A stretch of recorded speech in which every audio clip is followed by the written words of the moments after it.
Ringfrei, Runde 3.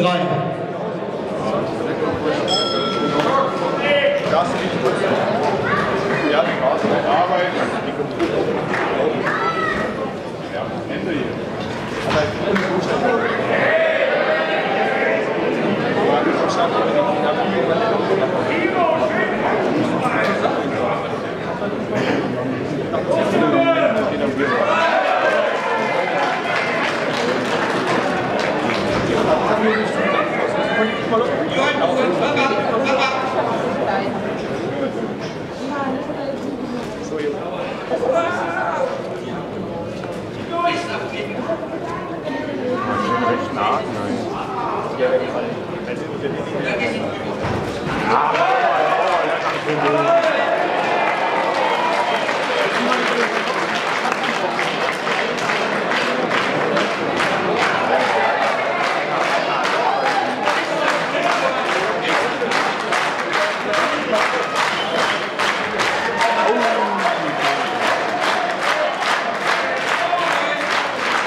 Wieder Mitte.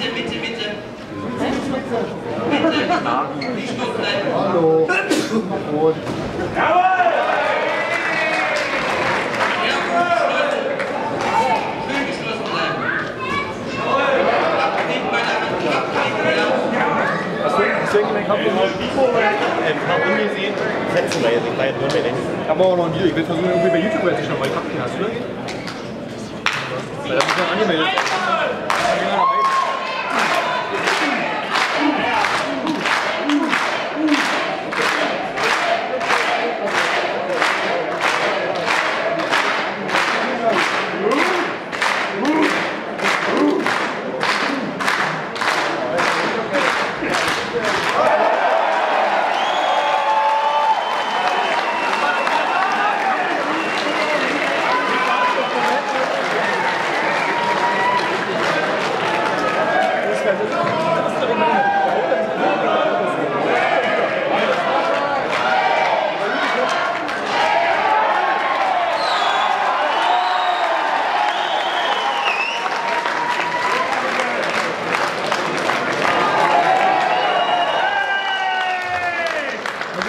Ich sagen, der Egon Masang ist ja schon ein bisschen älter als ich. Ich musste mich natürlich erstmal kurzfristig auf die Gegner einstellen, aber im Profi-Boxsport muss man damit rechnen. Und ich muss aber sagen, ich ziehe den Hut vor ihm, dass er kurzfristig eingesprungen ist. Er hat gekämpft und er hat erstmal seinen Applaus verdient, denke ich. Dich sehen wir ja wieder am 5. Dezember, glaube ich, in Eisenhüttenstadt. Ja, also jetzt muss jetzt mal erklärt werden, was jetzt der nächste Schritt ist. Wir wollen natürlich die großen Titel kämpfen.